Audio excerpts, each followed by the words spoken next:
The wrath of the sock-born sentinel. Lachlan Jones lay awake. His ankle had itched. An itch that was not thought possible. You see, Lachlan had meticulously crafted his anti-mosquito defense system.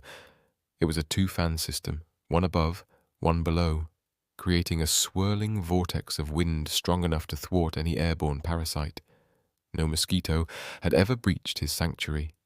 Until it did. His mind reeled. It started sorting through the logical explanations, and his chest sank as he arrived at the only plausible answer. And that this was no ordinary mosquito, how could it be?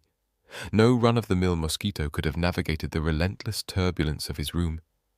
This insect had endured, adapted, and overcome.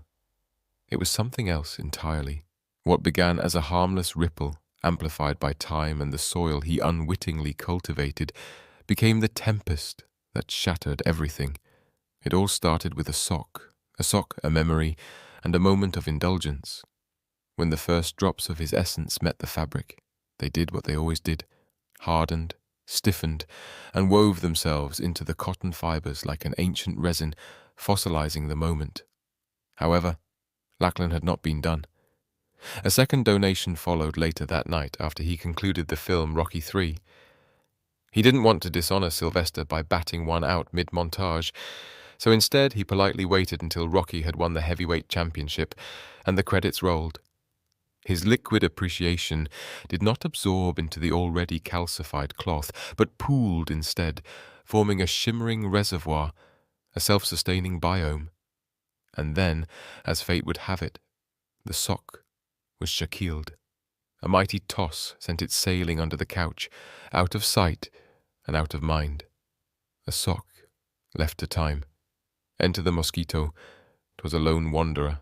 It was drawn by the potent aroma, the promise of sustenance, and the undeniable energy humming from the reservoir beneath the couch. It settled, resting from its weary flight. Her senses honed to the subtle warmth of blood. The faintest exhale was suddenly overwhelmed. It was as if the very air shimmered, not with heat, but with an unseen energy. A palpable hum resonating with something deep, something primal. Not a choice, an imperative, a command issued from the most ancient corners. Despite the alienness, the place she could neither name nor comprehend, a dizzying wave, cosmic assurance, as if the universe itself, in its vast, unknowable way, was whispering, "Here is where it begins." The larvae hatched into an environment like no other, a nurturing blend of organic compounds, a perfect storm of proteins and nutrients, cradled by the hardened banks of their forgotten world. They thrived, they evolved. Like a child born into wealth, but with the discipline of a warrior, the larvae flourished under the silent guardianship of its cradle. Every strand of protein, every molecular whisper of genetic ambition, was absorbed. It did not just survive, it excelled. By the time it emerged, it was no mere insect. Its wings bore the structure of reinforced carbon fiber, its musculature visible even in its exoskeletal frame.